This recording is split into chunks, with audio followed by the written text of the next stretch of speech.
Welcome. I am really excited to be here with all of you tonight. Welcome to the second Hospitable Hosts Workshop of the year.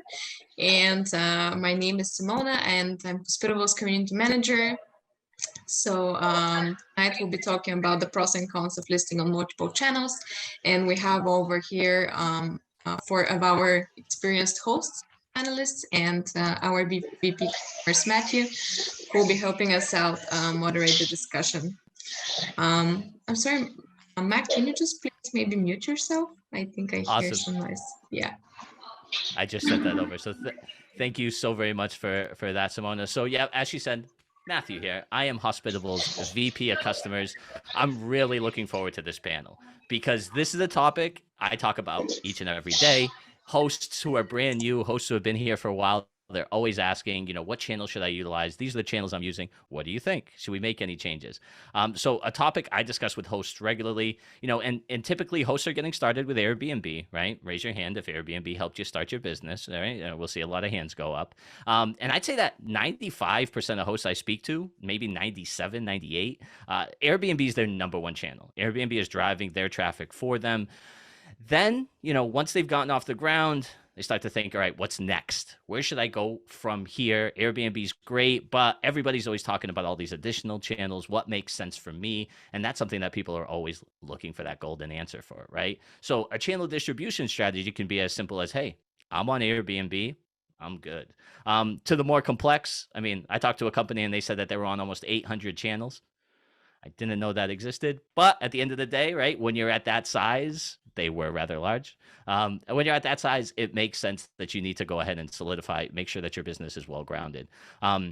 So, it could be as simple as, hey, I'm just sticking with that Airbnb, or I need to put my listing everywhere, and then everything that comes in between. So today, with our Hospitable Host Workshop, we're going to talk to a group of experienced hosts who have been in your shoes, right? Who have gone through these decisions, have figured out what works best for their business. And they're going to share with us their stories, their successes, I'm sure some failures along the way, when it comes to deciding, hey, which channels am I going to use to list my property?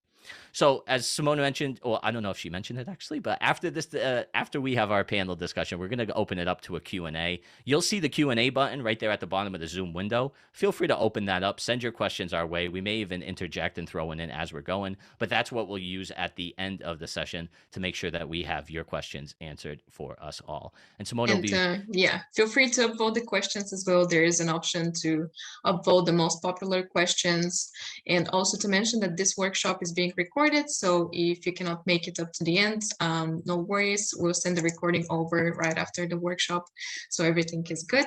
And yeah, please feel free to follow us on our social media channels, Facebook, Twitter, Instagram, and LinkedIn, and share about this great workshop and all the interesting things we're going to mention now. Absolutely. And then, after we answer that Q&A, yeah, stick around. At the end, we're going to have a very special offer for you for attending, for both hosts, new, old alike. So we're going to go around the room and introduce our fantastic panel. First and foremost, thank you all so much for being here. So Tim, tell us a bit about yourself, where you are, where you're located, what you're managing, et cetera, et cetera. Yeah, cool. Thanks, Matthew. Tim Wade. I'm based in Seattle. My daytime job is I'm a real estate agent. I'm licensed in both Washington and Oregon, and my properties are in Oregon. I got started with just a vacation home in wine country in McMinnville, Oregon, and then wanted to make money on it. And that was almost 6 years ago now. And that went really well. So my wife and I started our own company where we buy and renovate houses, and we've been growing from there. So we did a full stripped down, bought it on auction to the studs remodel. And then our last one is like a micro hotel lodge where we can do a big group home or split it up individual rooms and rent it out. So right now I have 3 properties. I've been doing it for about 6 years, and they're all located in McMinnville and wine country. And hopefully this year we're going to be expanding maybe to wine country and Walla Walla, Washington. But that's kind of our niche, and I can talk more about that later if you'd like. That's Thanks. awesome. Yeah. And I know we had some questions already come in about, separating those big properties into the small little chunks, right? The parent-child, the elusive parent-child setup that everybody wants a solution for, but is rather challenging for some reason on our end. So thanks so much for that, Tim. Mac, you're up next. Tell us a little bit about yourself and where you're hosting.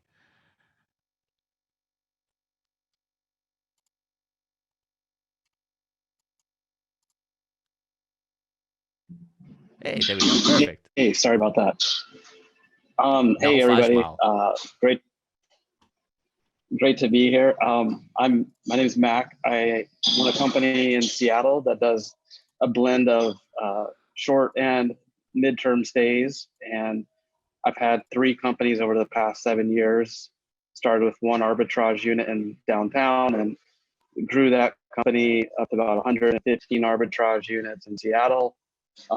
Regulations came into play, so we pivoted a bit more to a 30-day model and hosted interns from companies in the summer and worked with large corporate housing companies. That was sustainable up until COVID happened, and then that combined with regulations basically brought the house down. And now I've since seen quite a rebound in travel ever since then. I saved a lot of my furniture and added about 25 units in the past year. A blend of owning. I actually bought 2 properties that aren't actually STRs, and then the rest are arbitrage and management model properties. And yeah, so that's kind of what I've been doing. I have my real estate license also. So I'm spent some of the COVID downtime trying to work that into my business model. So anyway, I can definitely think that being on multiple channels is the way to go when you have a lot of properties and seasonal things, plus regulations too. So. Yeah, and I know people are going to have questions about that corporate housing and how to tap into some of those markets. Like, I think that's a huge opportunity that a lot of people can take advantage of, but they don't necessarily know how to get started, how to go about it. So I'm looking forward to hearing what you have to share there about that, Max. So thank you so much for that intro. And then Thank you. Next, sorry, my no worries, man. No worries whatsoever. Next, we got Eli. Eli, what's going on? Tell us a bit about yourself here, man. Hi, everyone. I am Eli Stoughton. I have 2 properties in Maui, in Lahaina, Hawaii, and I live in the San Francisco Bay Area now. I also used to have a place in Joshua Tree that I rented out on Airbnb as well. So I can talk a little bit later on about the geographical differences of whether it matters a lot to be on multiple channels or whether it doesn't. But, yeah. That's awesome. And that's something we hear. I was telling these guys beforehand, for some reason, I hear St. Pete's Beach, down outside of Tampa, like they get a lot of TripAdvisor bookings. And I've talked to multiple hosts that have shared that. So there is that regionality. We hear, down in Texas, Verbo does really well. Go figure, in their backyard. So there's definitely an element to that you need to consider when trying to figure out your channel distribution strategy. And last, certainly not least, Bailey, tell us a bit about yourself, if you will. Yeah, absolutely. Thanks for having me on. And what's up, everybody? So I'm currently in Illinois. I got started with real estate and Airbnbs while still in college. Basically started building my coasting business, dropped out of college to basically work on the coasting full time. So I have 17 co-hosted properties, adding 3 more shortly. They're in 4 different states: North Carolina, Wisconsin, Indiana, and Illinois. And big fan of Hospitable and being on multiple platforms. That's awesome. We appreciate that so much. Yeah. And definitely want to hear about if there's any differences there regionally for you as well. So, let's go ahead. Tim, why don't you get us started? What channels are you listed on? What have you found to be the benefit of your specific distribution strategy? Because I kind of like yours. I'm not going to lie. So I'm kind of the grumpy old guy on this panel that's going to be like, I just do one channel. So we're on Airbnb. Our philosophy for our business is really like, what would this look like if it were easy? That might mean that we leave a little bit on the table, but this is a lifestyle business for us. We want to be able to invest in new properties and do new projects, and so have the original projects kind of be able to run themselves with the different systems we put in place. Hence why we also love Hospitable and use them. So yeah, so we focus on one channel. We were on VRBO for a while, and maybe later we can get into a discussion. You know, Eli brought up geography. I also think your target guest is really important, and like our target guest is not really on VRBO. And so we were bringing in people that didn't quite get what we were trying to do, and that created more problems for us just in terms of making guests happy. And so I can get into kind of what those things are later. But yeah, so for us, it's one channel that works well. We might leave a little meat left on the bone, but we're happy for the trade-offs that allows us, the simplicity that allows us. And, you know, something that I think is often overlooked, I probably mentioned in the last workshop, I'll probably mention in the next one, but really understanding that, right? What are our goals as a business here? What are we trying to accomplish? Do we want to grow this thing? Are we just looking so that we have a nice spare home in wine country or over here in Portugal? Come on over. You know, what's the goal that we have? And then diving in further as well, you know, having that avatar, who is that guest that we're targeting? You know, that's going to help understand where you need to be. You know, I know, Mac, I think you talked about hospitals earlier, but I know a lot of hosts that are like, hey, we're by a hospital, so we're looking at those traveling nurses. All right, let's do that research. Let's find where those traveling nurses are looking for their next place to stay. And, you know, one of the answers right there is Furnished Finder, right? We see a lot of business for traveling nurses looking on Furnished Finder. So definitely, absolutely having an understanding of what your business goals are and what you want to accomplish. And at the same time, you know, with that, who's our target customer? I know who our target customer here is at Hospitable, and that just helps us to focus and not feel some of those pain that you get when you're trying to fit a round peg, square hole. I don't know what that is, but we'll go there. So next, let's Mac, tell us a bit more about your distribution strategy. What channels are you using today for your properties? Today we are using Airbnb and VRBO, and it's nice because we're also, you can see it on Expedia.com and some of those Expedia channels when you kind of look. So that was really unique, that I hadn't previously had that option before. So I thought that's pretty cool because Seattle, a lot of business travelers look on Expedia and hotels.com historically. So I believe that on some of those channels, the type of person who might find those listings might be willing to pay more and not even realize it. So that was something that I learned early back about 4 or 5 years ago when we started experimenting with other channels. So yeah, those are the big three. And then depending on the season and business that I had up, it was some direct bookings where some corporate housing companies needed inventory for their internship programs, which in Seattle, we have Amazon, Facebook, Google, thousands of interns come. So we essentially figured out that they needed almost all of our inventory.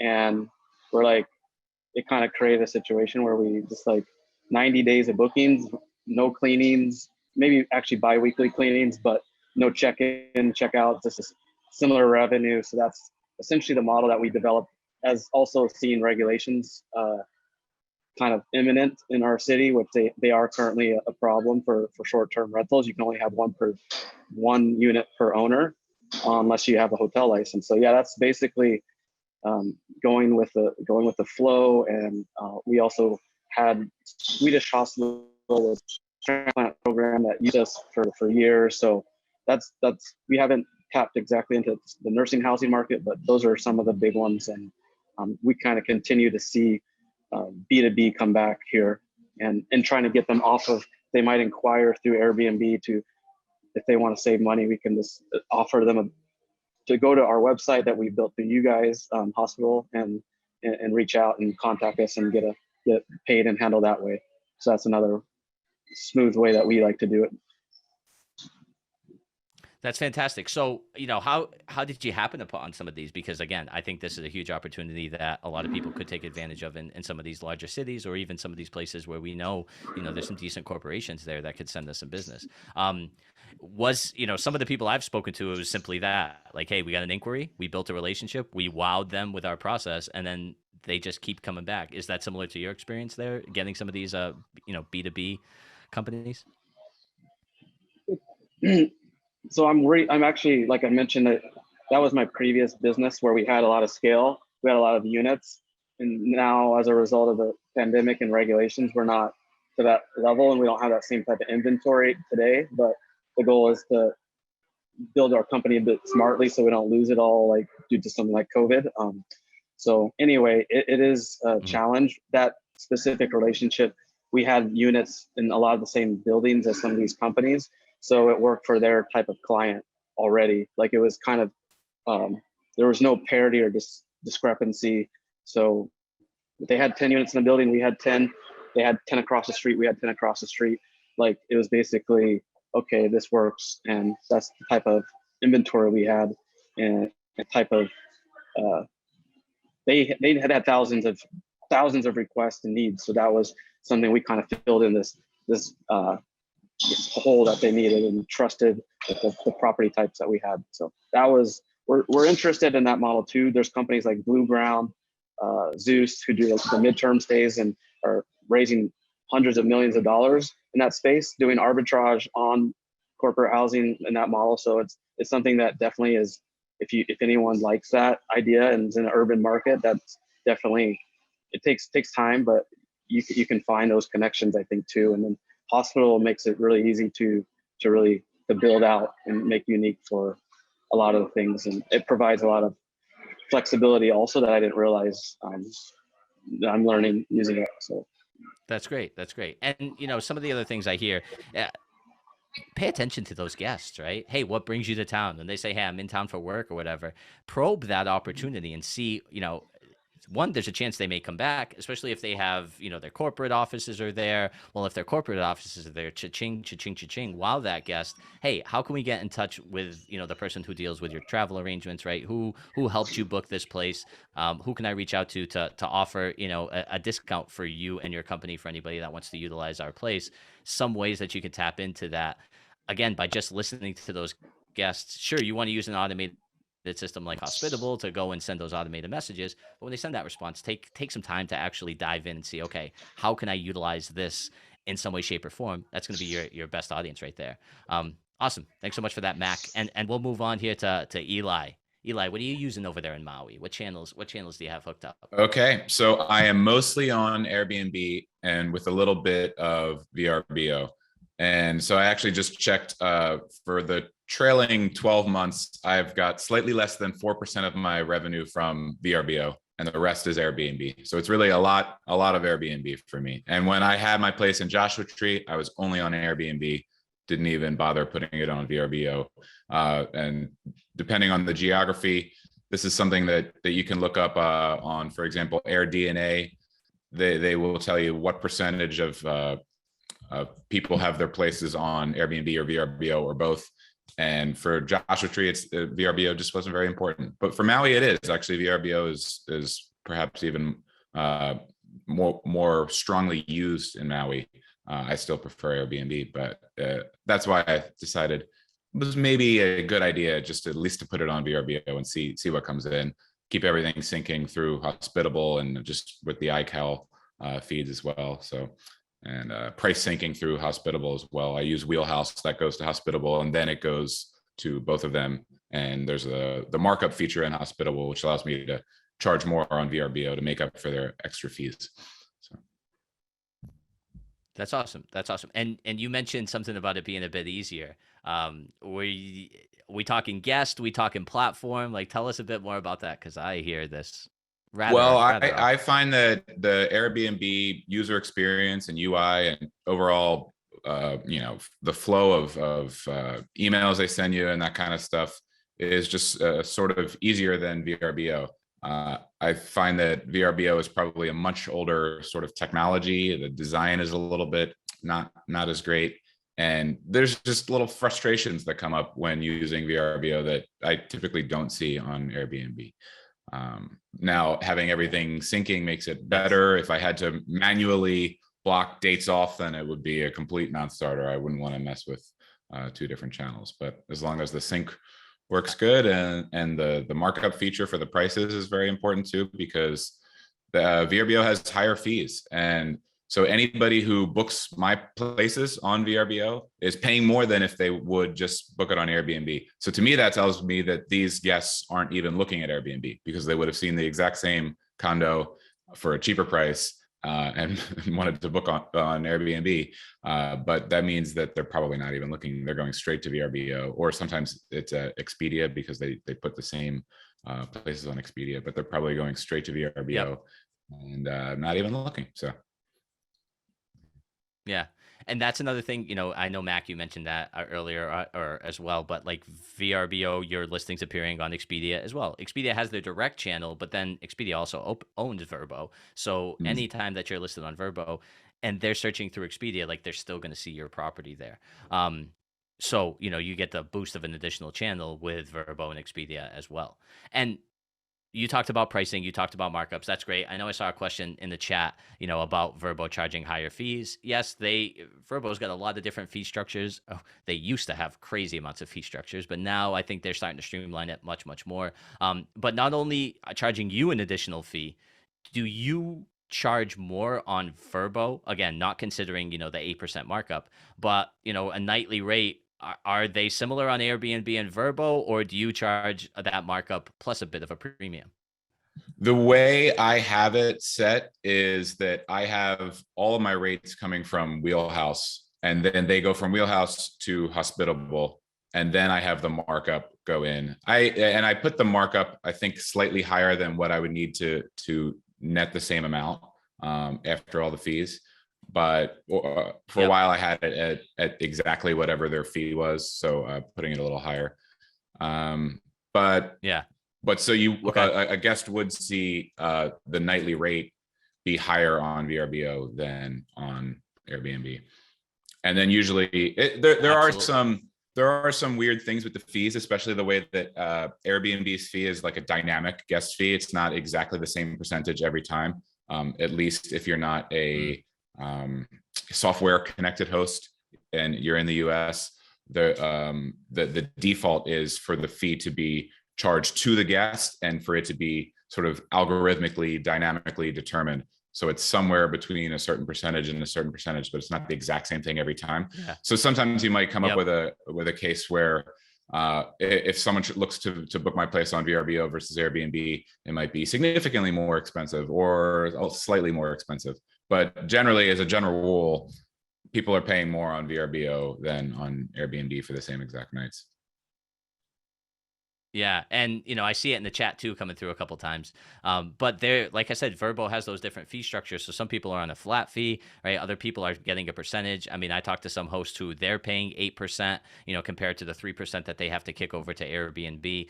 So it's really varied what comes there. But yeah, what I was going to say, I speak to hosts regularly who are telling me, I pay 8%, so I mark up my rate 8%, but then I give it another 10% on Verbo, because typically those guests who are staying in my mountain cabin, or those guests who are hanging out at the beach for me, they're paying those amounts. And again, it goes back to those those areas. I got a great host I know out there in North Carolina. They're out in the middle of nowhere, right? A few cabins, and they're like, Verbo kills it for us. And they're one of the few people I talk to in the US that talks about how Verbo actually is better for them, because they can get more. The guests are staying longer, and at the end of the day, they'd prefer a Verbo 2-week reservation to a couple Airbnbs chopped up, but that's more the exception than the rule for sure. So I appreciate that, Eli. Thanks so much. And again, last but certainly not least, Bailey, what's your strategy? What channels are you using to promote your properties today? Yeah, so Airbnb, Booking.com, and VRBO.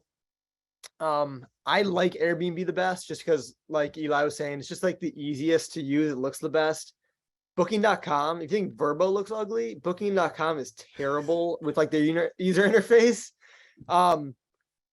And as far as like what I've seen, the best obviously depends on the property and location. But for my bigger properties, I don't have like luxury properties, but they sleep 20 people, so it's like you get families together.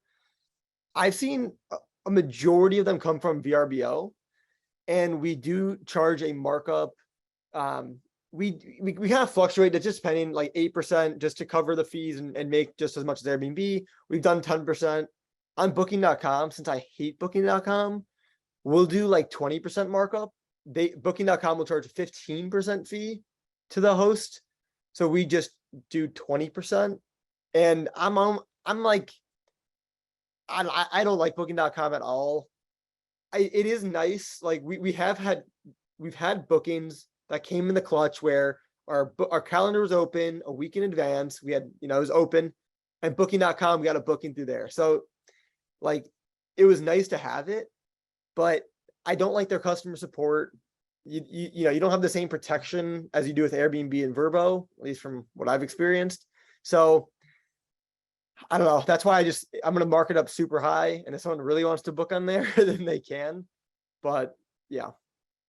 And, you're not saying anything I haven't heard before, right? That's typically in that order. Airbnb is the best, Verbo, Booking.com. Oh, and then you get to some of those other systems and forget about it.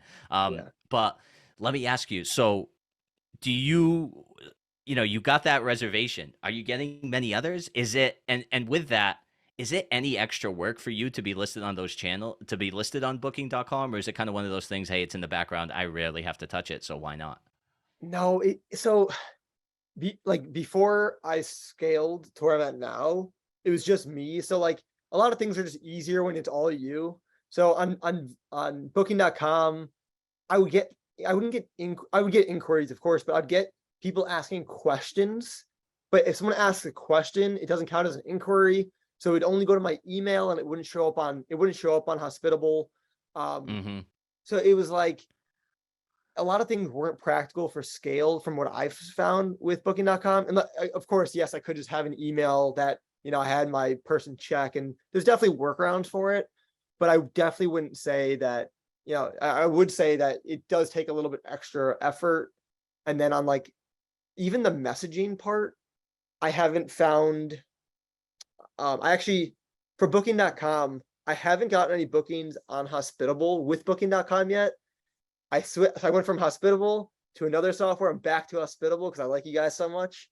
So I actually haven't experienced how the messaging works yet on Hospitable.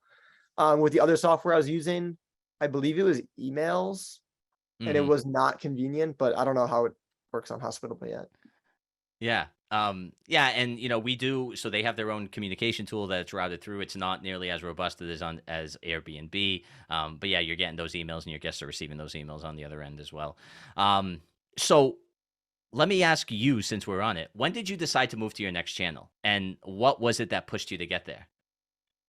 What do you mean? Like, so you start off on Airbnb, I'm assuming, right? Oh, And then okay, yeah. What was the next one? You added Verbo. Like, what made you make that decision? When was it time for you to look and move beyond Airbnb? Yeah. So I'm a big, so Airbnb and Verbo, I do that for all of my properties, like day one. Even when I first had my first property, I did both platforms. The only times I don't do VRBO is like Tim was saying, if like depending on the clientele. Like I have 2 properties in Indiana that are strictly traveling nurses, and I don't think a traveling nurse is going to book on Verbo. I could be completely wrong on that, but it just seemed more practical to do Airbnb, so I just do Airbnb for that. Besides that, I don't see any harm of doing VRBO and Airbnb. I do see some harm doing Booking.com because, again, their guest service and their protection I don't think is as good. But Verbo, at the end of the day, although it's not their customer support isn't as good as Airbnb, at the end of the day, you do have that ultimate protection with them if things go wrong.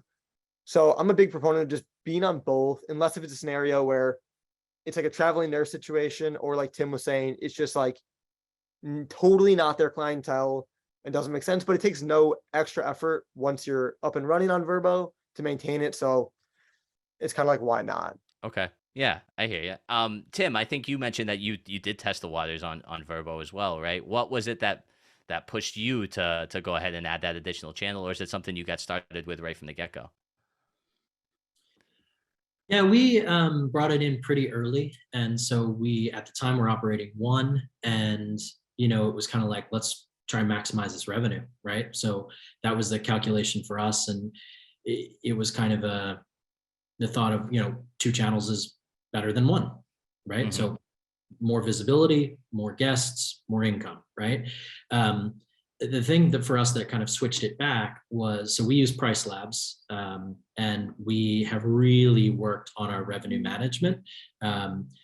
We've researched and taken a lot of kind of thoughts from the hotel industry in terms of kind of that occupancy rate versus that nightly rate, and how we're kind of maximizing revenue because you multiply them, right? And so if you just drive one but you lose the other, you might be worse off even though your occupancy rate's 98%, right? And so Price Labs really doesn't integrate very well, and historically hasn't, honestly it might be updated and we haven't looked back into it. It didn't integrate with VRBO, and so for us it was a lot more lift. And and so just in terms of like, we're able to replace by playing with nightly rate and occupancy and some of the things that Price Labs lets us do. I think we've been able to replace those bookings that we would have had with VRBO for the extra visibility by just working the Airbnb channel better, basically working that pricing better. And so we have steadily seen every year, and it's a little weird with COVID, but we've steadily seen our income grow every year. And our occupancy rates have been pretty much the same, slightly higher, but it's really by using revenue management practices better to drive a higher nightly rate.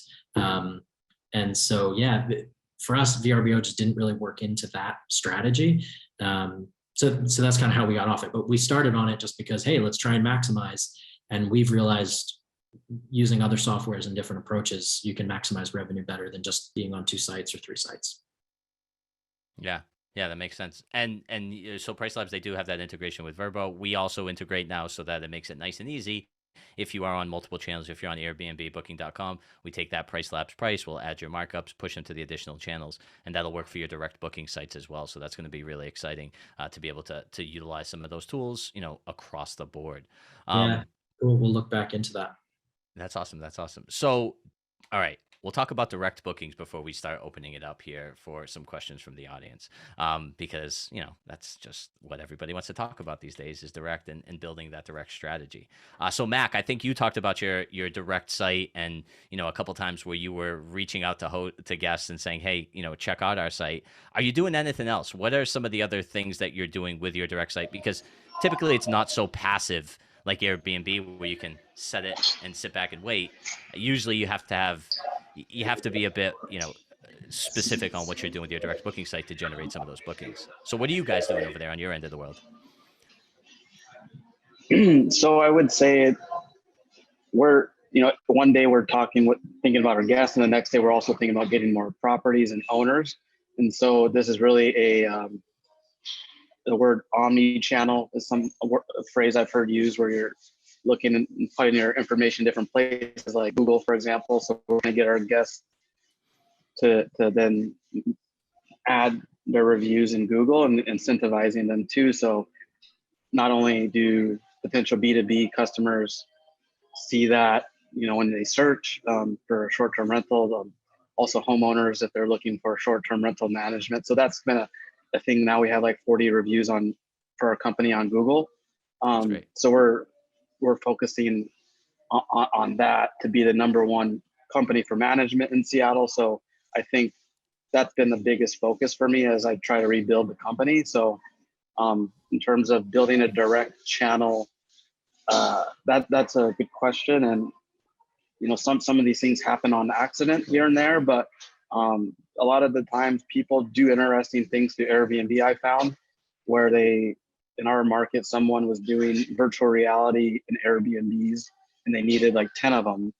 And so it's like that's not necessarily organically direct, but it's kind of like there's so much traffic coming through Airbnb. It's great, right? So, and Airbnb is just perfect in my opinion. It's my go-to, and we're just building on top of it and using it as kind of the main engine and kind of seeing what comes depending on the market too. So sometimes in our buildings in which we have apartments, the property managers have clients who need, or not clients, but potential renters who want to rent for a year or not rent for a year, and they need something furnished, and they always are feeding us those leads, and we're putting potential renters of these apartments that don't necessarily have they don't have the right lease term for those people, so they give them to us.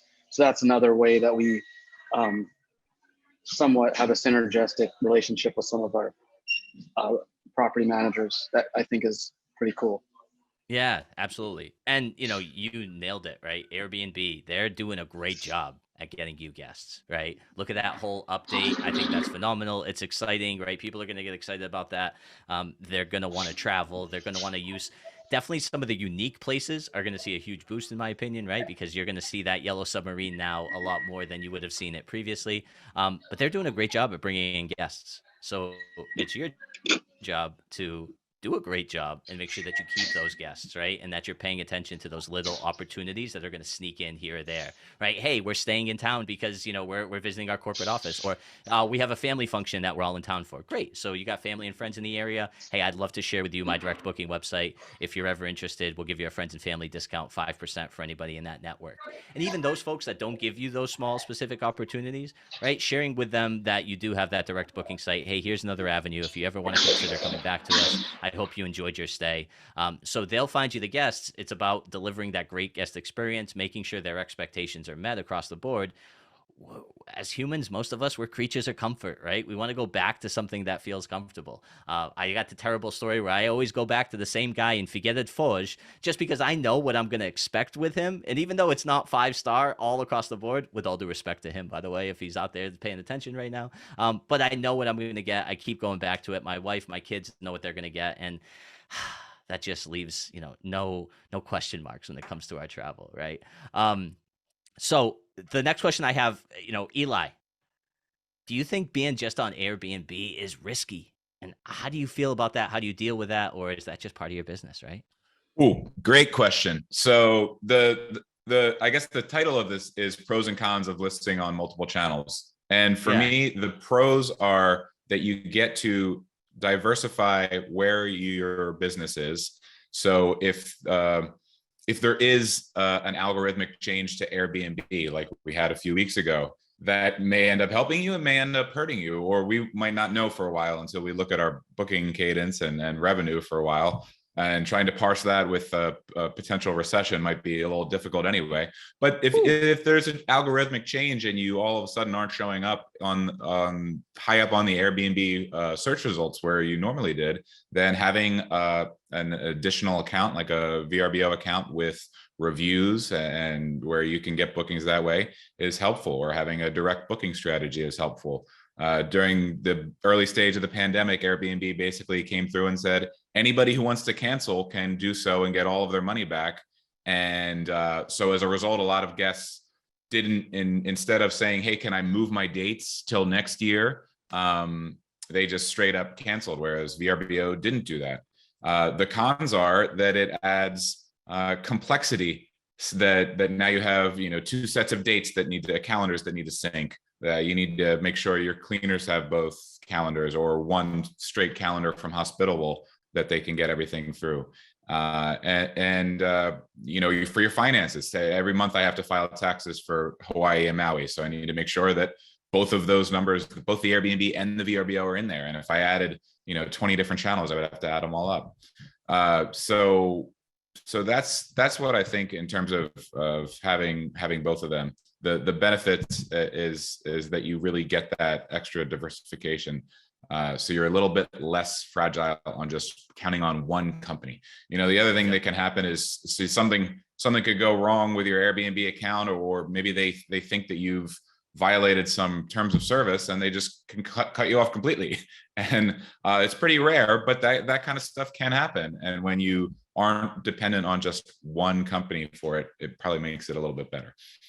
So absolutely. Yeah. Then, I can hear my high school economics teacher yelling at me right now. Don't put all your eggs in one basket, right? So putting all that weight on just Airbnb, there are those challenges. But, I do know hosts that are like, that's it. That's it for me. Like, we'll see. And when those things come up, so it's really about, again, it's something I say all the time, something I hear all the time. There's so much advice out there in short-term rentals. There's so many, do this, you must do this, don't do that. But really, not many industries. We're snowflakes here. Everybody's business is completely different. Your neighbor can be in a similar house to you running an Airbnb just like you are, but their business models are entirely different.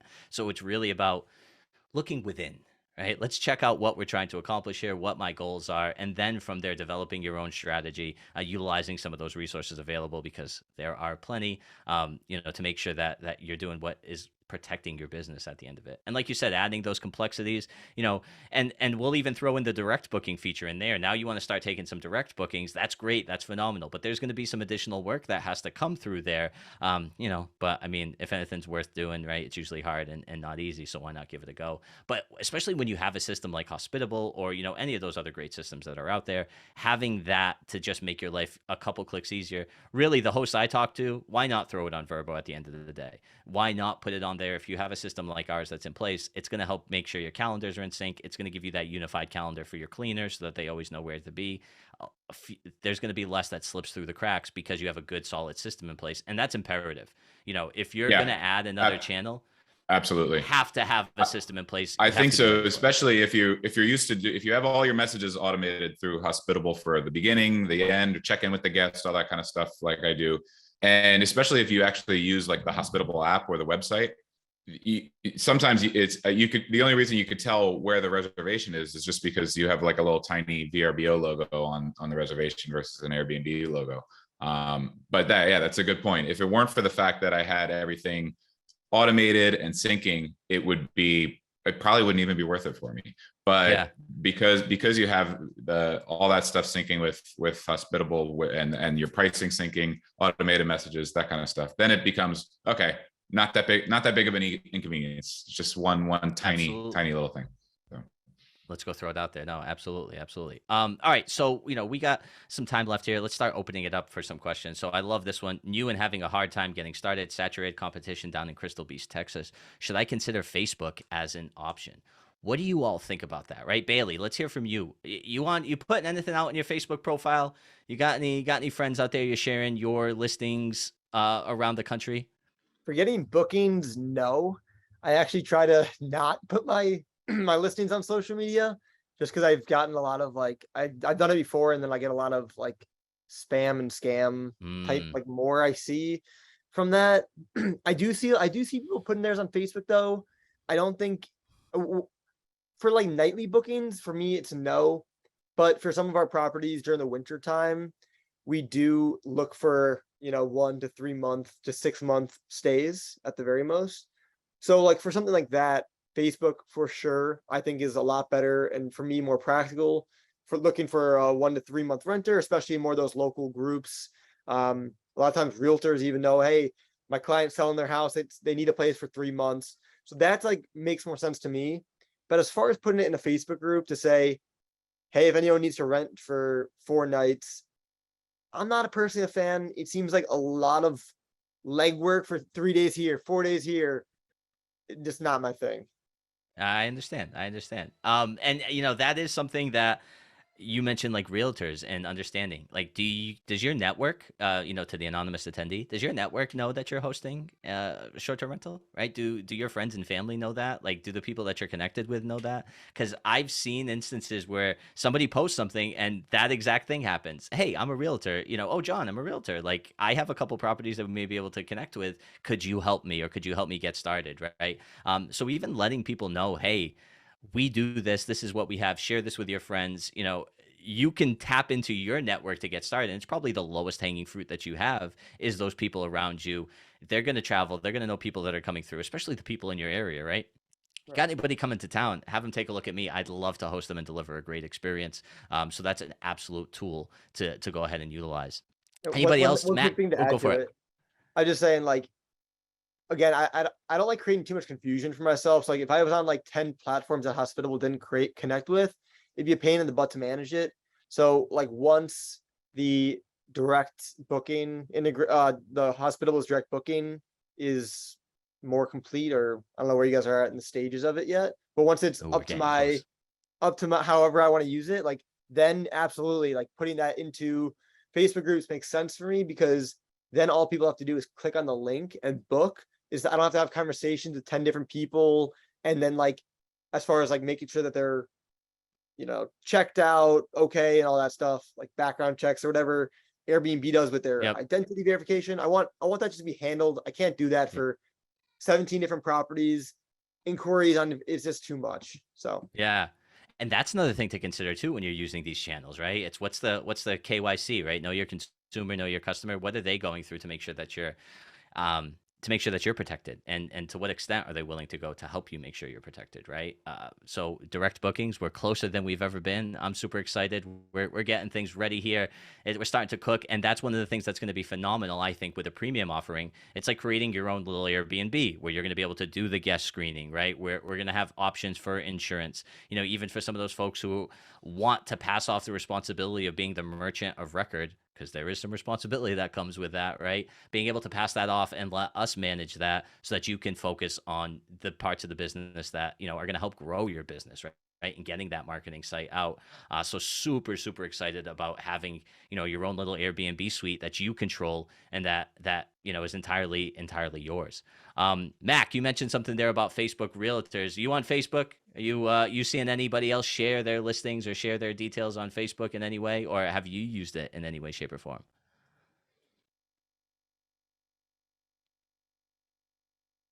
Oh, you're muted. Okay. I was kind of curious. I missed the note, but was it more for Facebook Marketplace, or was it for in groups? Because I've seen it work well in the marketplace, but not necessarily in the. I haven't done that before.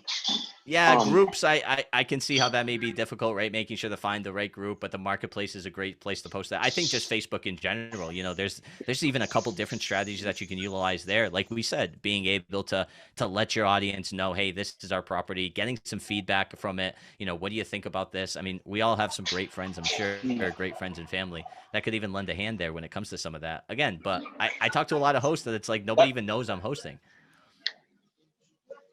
That's awesome. Yeah, I was thinking, now that I realize what you guys were kind of getting at with Facebook groups for realtors.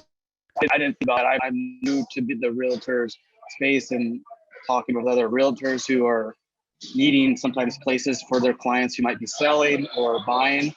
And it is a pretty good channel that I actually really am hoping to develop a stronger one. Also, Zillow, I think, in addition to Facebook, one thing that I would do is make sure your pricing. I do it for monthly rentals in the slow seasons, and I also did some of it during COVID when it was very hard to get a booking. But yeah, I would say those two, and this kind of knowing, depending on the season, like if you're gonna cut it now, I guess maybe last month it would have been a little more challenging in April and March because their prices in Seattle at least are a lot lower. So making sure you price it correctly, knowing that someone might want that unit going into the summer.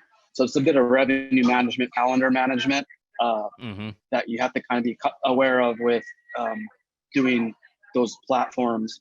And what we also like to do is just to have some floating, or I don't have an exact phrase for it, but basically dummy or floating listings that are basically out there catching stuff, so we can always redirect them to an active listing we might have, since we have always had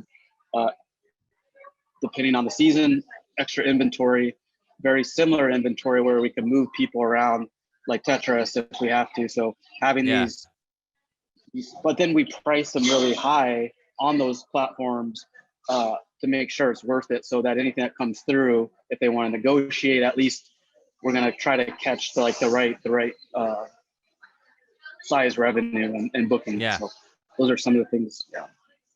And I hear that quite often, right? I think Bailey, you said it too, right? We're going to throw a bit extra on Booking.com. So if we get that reservation, it's going to be worth it. That's for sure. All right. So finding out what platforms potential guests are using the most to search in your area. Oh, go ahead, Tim.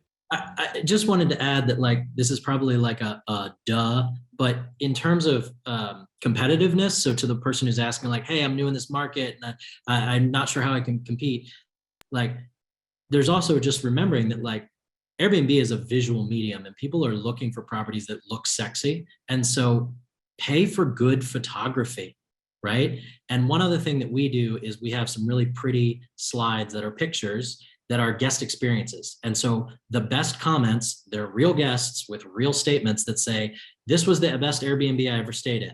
This kitchen was perfect for my family of 6, right? And so what do your guests need in Clearwater, Florida, or wherever that place was?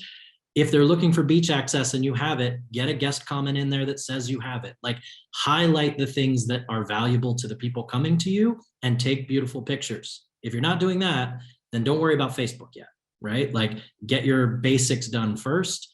And I think that will help you a lot. So sorry if that's obvious, but I just wanted to make sure we pointed that out. It's not, Tim. And thank you so much for bringing that. I was in the group the other day and somebody shared their listing and they said, what do you think? How can I get more bookings? And it was the pictures. They had, with all due respect, they had terrible photos. It looked like they took it like an empty room with kind of the corner. You got to think, who's that attracting? Who's that appealing to, right? And especially now with the change in the algorithm, right? With the change in not having that listing title, pictures mean more than ever.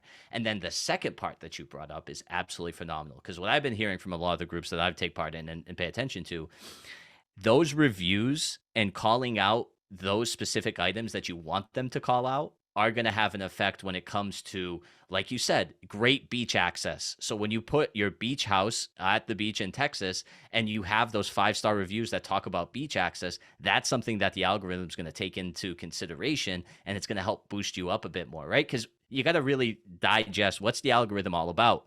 It's making sure that guests get a great stay and then come back to Airbnb afterwards. So anything you can do to really highlight that, why it's going to be a guest stay, throwing those comments in there, because we see the reviews, it's probably the fourth thing they're going to go through, right? But if we can make it so it's right there in the first couple, in those pictures there, it's going to make it that much easier for them to make that decision and to get more excited about your place than the next one. So beautiful. No, I appreciate that, Tim. That's phenomenal. All right. So the next thing that I was going to ask is finding what platforms. Thank you so much, Nicole. How do you go about finding what platforms potential guests are using the most to search in your area? So Eli, I think you mentioned AirDNA, right? AirDNA talks a little bit about a fantastic tool that helps you get some market data for any area that you want there in the country. AirDNA, what have you used it to review any of that? How was it for you and your decision making? So AirDNA, if for those who don't know, is a really great data website on all sorts of short-term rental stuff. And there is a monthly fee plan that you can pay for to really get hardcore granular data. I just do I just have like a free account. But one of the things that you can do even with the free account is just see percentage that is listed on, you type in your zip code or the name of your market. You can see percentage that's listed on Airbnb, VRBO, or both. And so for where I am in Maui, both is the number one, but then the VRBO only listers are higher than the Airbnb only listers. And actually, one of the main reasons is because I in Maui, I'm in a condo building. Both my units are in the same building. And just from talking to people in the building, that their sort of default is VRBO, like the people who work at the front desk and that kind of stuff. They think VRBO first before Airbnb, and part of it just comes down to VRBO is traditionally in these quote unquote vacation markets. The way people search it is they might be going to the same condo building every couple of years or every year for the past 20 years, and they just type in the name of that building and they could see all the units in one building. So if there's 100 units up on one building, they can see them all if they're all available and pick between them, right? Whereas Airbnb, their roots are much different. The company is newer.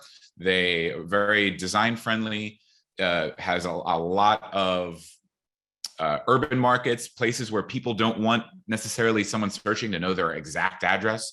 So that's sort of, purposefully obscured a little bit. So if you're searching on Airbnb and you want to be in a specific building, you want to stay in a specific place, it's harder to figure out search-wise, am I in that building or not? So that's sort of the different guests that you'll get. But yeah, I would, especially if you're new in a market, I would just hop onto AirDNA, type in the name of your city, and see if VRBO ends up being bigger than Airbnb or it isn't. But the other thing that I was going to say is it kind of cuts both ways, because so many of the people in my building where I am are only on VRBO, or that's their main focus. and maybe their photos aren't as good as we were just talking about. Maybe this is not something that they care a ton about maximizing revenue. Maybe they just have a place they like to vacation at, and as long as it's, staying cash flow positive, they're fine with it. So I've actually found, conversely, that perhaps I perform better on Airbnb because there's not as much competition, at least in my building. Whereas on VRBO, there could literally be, if we're looking very far out, like a year from now, there might be 100 condo units in my building available. So to sort of stand out amongst them, even if you do have really good photos, it might be a little bit harder. Whereas on Airbnb, if you got those good photos, if your pricing's good, I find that you can end up probably doing better. But it all depends on your market. You gotta try it out, I guess. It's so crazy because like so many of the answers all come down to that, right? It really depends. You got to test it out because you just brought up a great point, right? They're seeing them all on VRBO, so your Verbo only percentage is higher. Is there an opportunity there to get on the Airbnb side and maybe they're looking at it? Or is it just because nobody's going to Maui and checking out Airbnb? We do know the avatar for the Airbnb is a bit different, right? The person doing last minute travel, they're going to spend a few nights, they're looking around at places in the city. Verbo, those vacation folks, we're staying for a couple of weeks. We're planning a year in advance. We have our budget, set accordingly. So, just to touch, lastly upon how to find.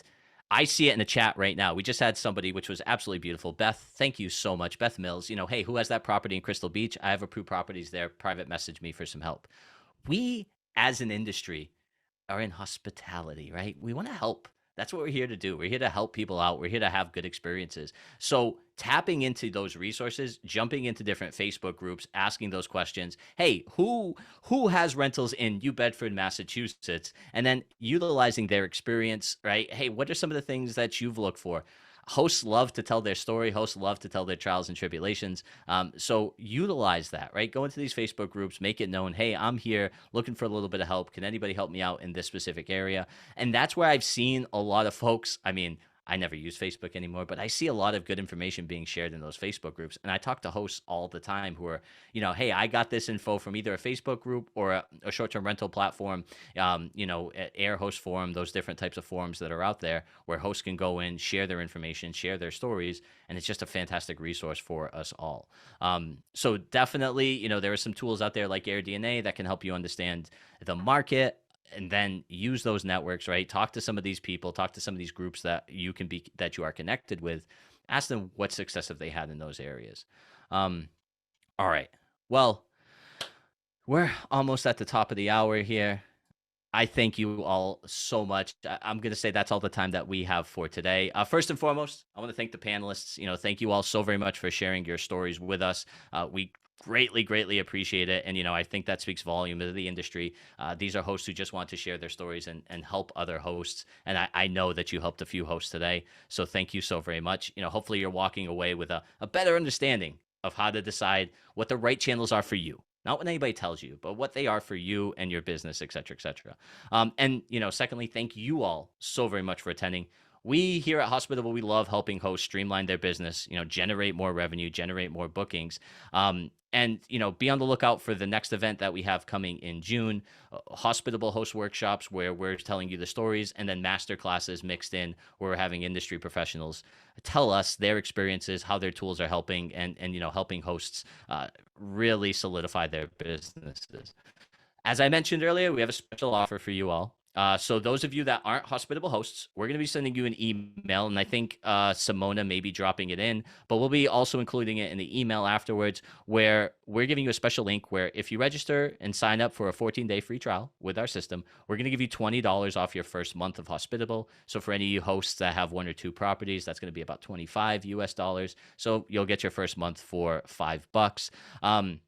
And for all of you Hospitable hosts in the room, we do have a referral program, if you didn't know. So if you go in the app, you click on settings, and then you head down to invite a host, you can share your unique referral link with anybody that you know, right? Anybody who's struggling, anybody who wants to get on multiple channels but doesn't have that system in place, share that link with them. What they'll get is they'll get $10 off their first month. You'll also get $10 off your next invoice. So for referring them. So we're helping you both out there. And for the month of June, we're actually going to double that. So in the month of June, we're going to be sending everybody $20 for the referrals and for you referring. So some ways to earn some money, some ways to help out other hosts and share with them the tool that, you found value in. Let them know how you've helped. We'll be sending out some information on different ways that you can, kind of promote Hospitable, promote your referral link. So we thank you so very much, for that. And that's it. It's 8 o'clock here in Portugal. I'm off to put the kids to bed. Have a great morning for maybe a couple of you. Have a great afternoon, a great evening for the rest of you, wherever you are in the world. Thank you all so very much for attending, and ciao, ciao. Bye-bye now.